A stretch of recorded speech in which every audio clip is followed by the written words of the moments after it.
Salve galera, sejam todos muito bem-vindos ao canal Gigantes por Tradição FC. E no vídeo de hoje vamos falar sobre a Supercopa da Libertadores, a história da competição e se ela caberia no regulamento do futebol atual. Primeiro vamos analisar todo o contexto histórico da competição e no final deixarei a minha opinião sobre o assunto. Antes de começarmos o vídeo, eu peço seu like, pois ele é muito importante para o YouTube levar esse vídeo ao alcance de mais pessoas. E peço que se inscreva em nosso canal, pois a sua inscrição é muito importante para o crescimento do canal.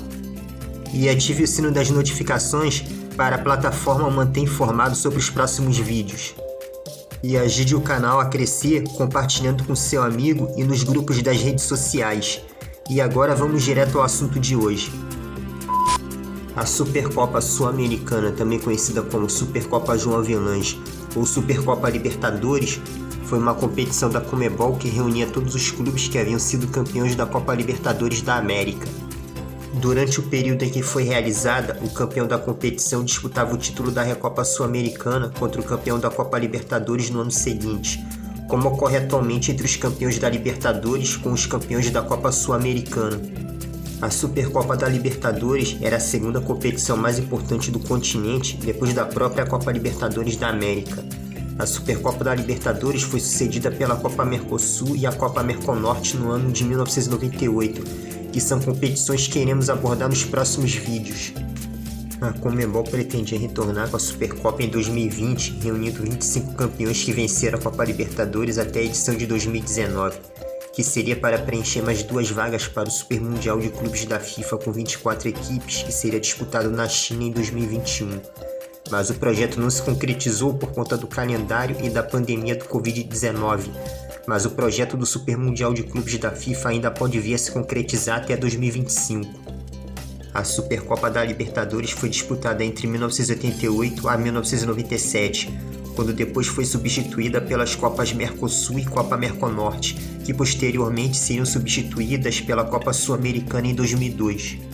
Na década de 90, além da Copa Libertadores da América e da Supercopa da Libertadores, existia também outra competição oficial da Conmebol que já abordamos aqui no canal, que foi a Copa Conmebol, que tinha o mesmo formato e regulamento da atual Copa Sul-Americana. Em 1995, a CBF determinou que os clubes brasileiros não poderiam disputar a Copa Conmebol e a Supercopa da Libertadores simultaneamente, devido à quantidade de jogos que o São Paulo teve em 1994, quando disputou 4 competições sul-americanas, a Copa Libertadores, a Supercopa e a Copa Conmebol e a Recopa Sul-Americana, o que obrigou o tricolor do Morumbi a escalar times reserva por conta da maratona de jogos. Em alguns casos houve exceções, como o Atlético Nacional em 1989 e o Colo-Colo em 1991 e o São Paulo em 1992, que foram campeão da Libertadores e foram incluídos na Supercopa do mesmo ano. Já o Vélez Starfield, que ganhou a Libertadores de 94, uma semana antes da Supercopa, teve a sua entrada adiada para o ano seguinte. Em 1997, a Conmebol, após reconhecer o título sul-americano do Vasco da Gama em 1948, adicionou o Gigante da Colina na competição, que acabou sendo a última da história. Considerada uma competição importante nos anos 90, a Supercopa sofreu críticas por jogar apenas os prévios campeões da Libertadores, com direito à vaga eterna na competição, independentemente da fase do clube. O Palmeiras, reconhecidamente uma das grandes equipes durante a sua vigência, nunca participou do torneio por ter vencido a Libertadores apenas em 1999, quando a competição já foi extinta e substituída pela Copa Mercosul. Em contrapartida, alguns clubes chegaram a frequentar as divisões inferiores de seus campeonatos nacionais nesse período, como o Grêmio, que disputou a Série B do Brasileiro em 1992, e o Racing, que durante as temporadas 90, 91, 92 e 93 chegou a ser rebaixado à Série C do Campeonato Argentino, retornando à primeira divisão na temporada 93-94 em uma virada de mesa. E o Estudiantes, que na temporada 94-95 também disputou a Série B do Argentino. Assim como o Argentinos Júniores, que também disputou a segunda divisão do Campeonato Argentino na temporada 96-97. Um dos motivos para a Conmebol dar fim ao torneio em 1997 foi a justificativa de um futuro inchaço de clubes campeões da Libertadores.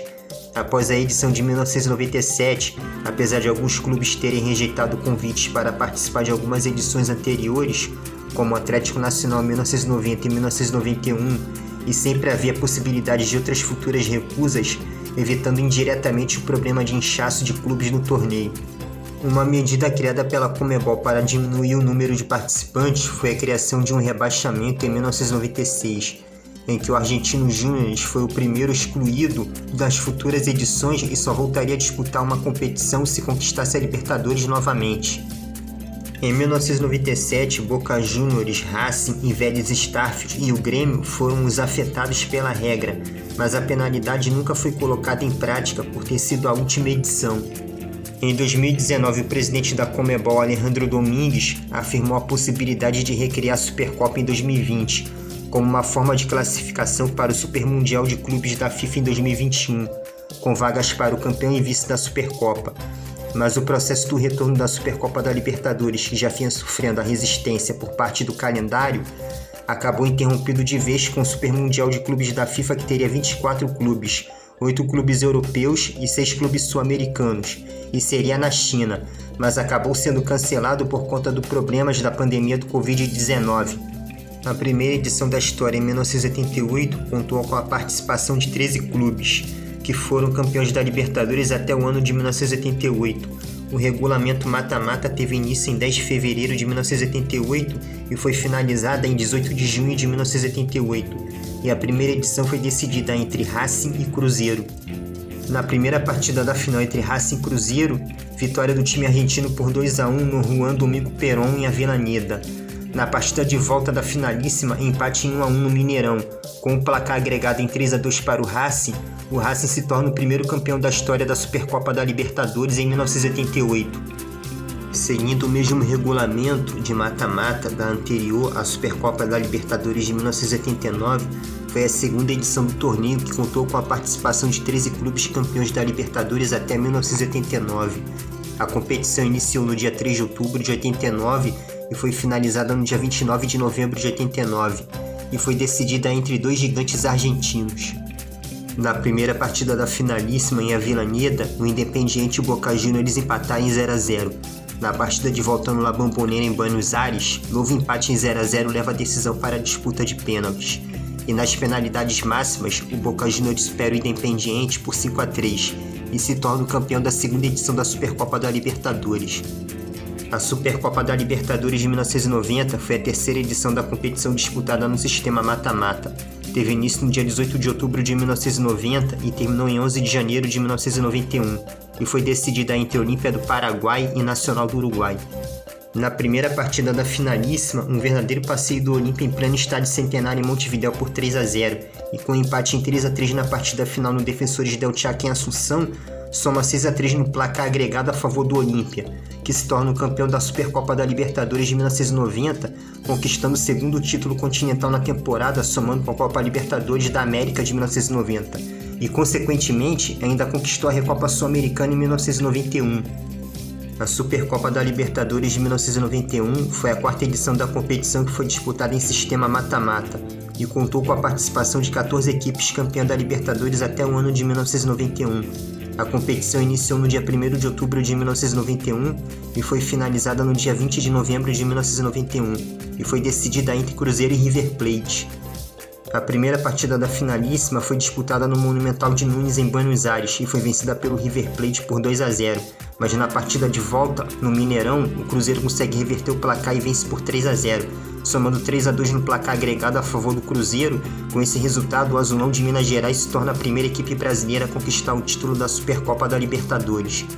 A Supercopa da Libertadores de 1992 foi a quinta edição da competição, que foi disputada em sistema mata-mata e contou com a participação de 16 equipes campeãs da Libertadores até o ano de 1992. A competição iniciou no dia 29 de setembro e foi finalizada no dia 25 de novembro, e foi uma reprise da primeira edição de 1978 entre Cruzeiro e Racing, só que dessa vez a história teve um final diferente. Na primeira partida da final no Mineirão, a equipe brasileira aplica uma goleada de 4-0. Na partida de volta em Avellaneda, vitória do Racing por 1-0, mas com a soma de 4-1 no placar agregado a favor do Cruzeiro, o Azulão de Minas Gerais conquista o bicampeonato da Supercopa da Libertadores em 1992, se tornando até aquele momento o maior vencedor da competição. A Supercopa da Libertadores de 1993 foi a quinta edição da competição, que foi disputada em sistema mata-mata e contou com a participação de 16 equipes campeãs da Libertadores até o ano de 1993. A competição iniciou no dia 22 de setembro e foi finalizada no dia 24 de novembro, com São Paulo e Flamengo fazendo duas partidas equilibradíssimas. Na primeira partida final no Maracanã, empate em 2-2, e na partida final no Morumbi, novo empate em 2-2 leva a decisão do título para os pênaltis. Nas penalidades máximas deu São Paulo 5-3, e com essa conquista São Paulo se torna o campeão da Supercopa da Libertadores em 1993. Com esse título, o tricolor do Morumbi fatura seu 7º título consecutivo, contando os títulos paulistas de 1991 e 1992, o Brasileirão de 1991, a Libertadores de 1992 e 1993, a Copa Intercontinental de 1992, a Recopa Sul-Americana de 1993, sendo a 7ª conquista consecutiva do São Paulo, e a Supercopa da Libertadores de 1993. E depois, posteriormente, o soberano ainda faturou os títulos da Copa Intercontinental de 1993, a Recopa Sul-Americana de 1994, a Copa Conmebol de 1994, chegando à 10ª conquista consecutiva, e sendo 7 delas internacionais. A Supercopa da Libertadores de 1994 foi a 6ª edição da competição, que foi disputada em sistema mata-mata e contou com a participação de 16 equipes campeãs da Libertadores até o ano de 1994. A competição iniciou no dia 7 de setembro e foi finalizada no dia 9 de novembro, com Independiente e Boca Juniors reprisando a final de 1979, só que dessa vez a história foi diferente. Na primeira partida da final no La Bombonera, empate em 1-1. Na partida de volta em Avellaneda, vitória do Independiente por 1-0. Com o placar agregado em 2-1, o Independiente conquistou o título da Supercopa da Libertadores de 1994 e se vinga da final de 1989, na qual perdeu o título da Supercopa daquele ano para o mesmo Boca Juniors. A Supercopa da Libertadores de 1995 foi a 7ª edição da competição, que foi disputada em sistema mata-mata e contou com a participação de 17 equipes campeãs da Libertadores até o ano de 1995. A competição iniciou no dia 7 de setembro e foi finalizada no dia 6 de dezembro, com Independiente e Flamengo disputando a finalíssima. Na primeira partida da final em Avellaneda, vitória do Independiente por 2-0. Na partida de volta no Maracanã, vitória do rubro-negro carioca por 1-0, mas com a soma do placar agregado em 2-1 para o Independiente, o time argentino se torna bicampeão da Supercopa da Libertadores, se tornando o maior vencedor da competição ao lado do Cruzeiro. A Supercopa da Libertadores de 1996 foi a penúltima edição da competição, que foi disputada em sistema mata-mata, e contou com a participação de 17 equipes campeãs da Libertadores até o ano de 1996. A competição iniciou no dia 21 de agosto e foi finalizada no dia 4 de dezembro de 96, com Vélez Sarsfield e Cruzeiro decidindo a competição. Após arrancar o empate de 1-1 jogando em Buenos Aires, na partida de volta jogando em casa, o Cruzeiro deixa o título escapar e perde por 1-0 para o Vélez. Com a soma de 2-1 no placar agregado, o Vélez Sarsfield conquista o título da Supercopa de 1996. A Supercopa da Libertadores de 1997 foi a última edição da competição, que não contou com a participação do Argentino Júniores, pelo fato de ter terminado em último no triangular na primeira fase da Supercopa anterior, além de no momento do sorteio da competição, o clube está disputando a 2ª divisão do Campeonato Argentino.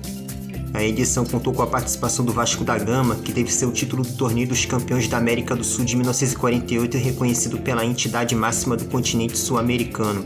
Diferente das últimas edições, a Supercopa de 1997 teve o regulamento híbrido. Contou com fase de grupos, com as equipes primeira colocada de cada grupo avançando às fases finais do mata-mata, com River Plate e São Paulo chegando à finalíssima. Na primeira partida da final, empate em 0-0 no Morumbi, e na última partida no Monumental de Nunes, vitória do River Plate por 2-1. Com esse resultado, o River Plate se torna o campeão da última edição da Supercopa da Libertadores em 1997. Agora, respondendo à pergunta se a Supercopa da Libertadores caberia no calendário atual ou se valeria a pena o retorno da competição, eu vou apenas deixar minha opinião. Mas primeiro vamos relembrar como era o regulamento das competições da Conmebol no passado. Do ano de 1999 para trás, participavam da Libertadores o campeão brasileiro ou o campeão de outro país sul-americano e o campeão da Copa do Brasil ou da Copa de outro país sul-americano, e mais a vaga extra para o último campeão da edição anterior da Libertadores, que já entrava direto nas oitavas de finais, e também a partir de 1998 foi acrescentada equipes do México. Ou seja, nessa época, para participar da Libertadores, teria que ser campeão nacional de seu país ou da Copa Nacional de seu país. E as vagas para os vice-campeão brasileiro e o terceiro colocado e quarto no Campeonato Brasileiro e mais o vice da Copa do Brasil eram destinadas à Copa Conmebol. A Copa Libertadores era disputada no primeiro semestre, ou seja, o torneio mais cobiçado pelos clubes sul-americanos era a Supercopa da Libertadores e, consequentemente, a Copa Mercosul, que era considerada a nata da Libertadores. E essas competições eram disputadas anualmente no segundo semestre. Eu particularmente achava mais interessante como era antigamente, com a Libertadores sendo disputada apenas pelos campeões nacionais e das Copas Nacionais de seu país, e a Supercopa da Libertadores sendo um prêmio ao clube que tivesse conquistado a Copa Libertadores. E a Copa Sul-Americana ficando para as equipes que não tivessem o título da Libertadores e que chegassem e terminassem na segunda e quarta colocação do Campeonato Brasileiro e dos nacionais dos outros países, ou na segunda colocação da Copa do Brasil nas Copas Nacionais dos outros países sul-americanos. Na minha opinião, ficaria bem melhor do que uma Libertadores com vice-campeão nacional e equipes terceira e quarta colocada, pois a Libertadores deveria ser uma competição só para campeões. Essa é a minha opinião. Agora gostaria de saber a opinião de vocês. Deixe sua opinião no comentário. Eu vou ficando nessa. E até o próximo vídeo e fiquem com Deus.